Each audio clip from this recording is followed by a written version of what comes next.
Jesus has many commandments. There are around 48 recorded commandments of Jesus.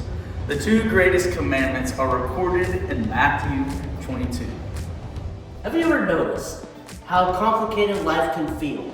There are so many rules, expectations, and voices telling us how to live, what matters, and who we're supposed to be. Even faith can start to feel like that. Do this, don't do that, get this right, avoid that mistake. That's exactly the world Jesus was speaking into. In Matthew 22, Jesus is in the final week of his life. Religious leaders are trying to trap him with questions, not because they want truth, but because they want control. One expert in the law steps forward and asks what seems like a spiritual question, but it's actually a test. What Jesus does next is powerful. He doesn't give them a complicated system. He doesn't list 10 rules or debate theology.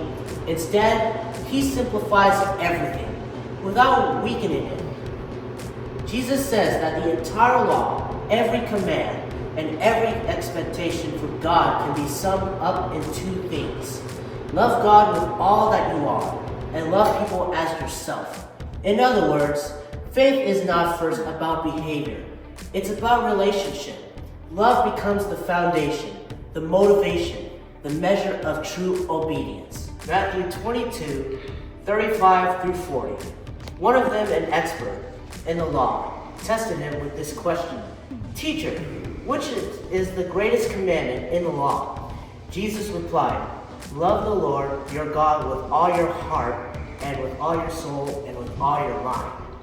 This is the first and greatest commandment. And the second one is like it. Love your neighbor as yourself. All the law and the prophet hang on these two commandments.